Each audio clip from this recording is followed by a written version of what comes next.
సర్పంచ్ రాలే. అందుకే మళ్ళా నా రాలేదు. నాకు గుర్రం ఎప్పుడో చిన్న తోట పట్టి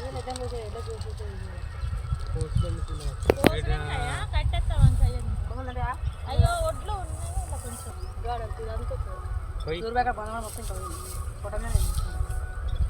మరి ఇట్టాడు అరెకరం పోయింది, అరెకరం ఇస్తుంది. నీళ్ళు వారిన కాడికి మంచిగా నీళ్ళు వారే కాడికి మంచిగా ఉంది. ఎకరం గుర్రం వేపినాం సగం పడ అరెకరం మొత్తం కొయ్యకాలు అయినట్టు అయింది. అరెకరం ఇట్టుంది సేమ్.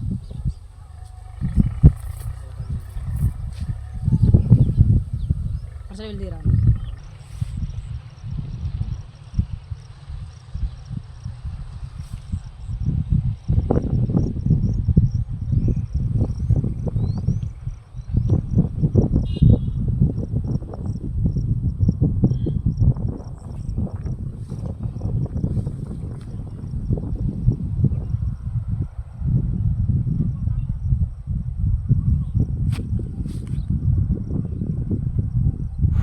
మాది అనంతారం గ్రామము, గుండాల మండలము, యాదాద్రి భువనగిరి జిల్లా. నా పేరు జిల్లబెల్లి కిషన్. నాకు 6 ఎకరాల భూమి ఉన్నది. నేను ఎప్పుడు కూడా 4 ఎకరాలు నాటు పెట్టేవాడిని. ప్రతి సంవత్సరం నాకు 4 ఎకరాల నీళ్ళు వారి పొలం మంచిగా పంట వచ్చేది. ఈసారి నాకు బోరు పక్కన ఒక కుంట ఉంది, బోరు పైన ఒక కుంట ఉంది. కేసీఆర్ ఉన్నప్పుడు కాలువలు వదిలితే నాకు 2 కుంటల నిండా నీళ్ళు ఉండగానే నా బోరు పోసేది, నా పొలం ఎండిపోకపోయేది. ఈసారి కాలువలు వదలలేదు కాబట్టి కుంటకు నీళ్ళు రాలేదు, నా బోరు ఆకుండా వస్తుంది. నేను పెట్టిన 3 ఎకరాలు పొట్ట దశ లాస్ట్ చివరి దశలో నీళ్ళు లేక ఎండిపోవడం జరిగింది. ప్రభుత్వం తరపున ఏమైనా ఆర్థిక సహాయం చేయాలని కోరుకుంటున్నాం.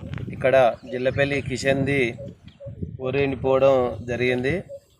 మాకు తెలియగానే ఇక్కడ రావడం జరిగింది. దయచేసి గతంలో కాలువలు రావడం వల్ల కుంటలు వాగులు నిండడం వల్ల బావులలో నీళ్లు ఊట జలాలు ఎక్కువ ఉండడం జరిగింది. ఇవి రాకపోవడం వల్ల ఇప్పుడు ఉన్న వర్షను కూడా వాస్తవంగా అయితే ఈయన 3 ఎకరాల చిల్లర పెట్టిండు, ఒక 10 గుంటలు మాత్రమే వారుతుంది.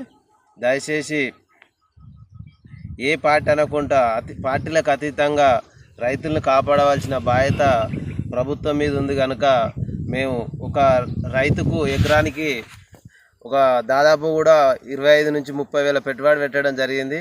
కావున ప్రభుత్వం నుండి మేము ఒక 30,000 రూపాయలు ఆర్థిక సాయం అందించవలసిందిగా ప్రభుత్వాన్ని కోరుకుంటూ, ఇంకా చాలామంది ఎండిపోవడం జరిగింది.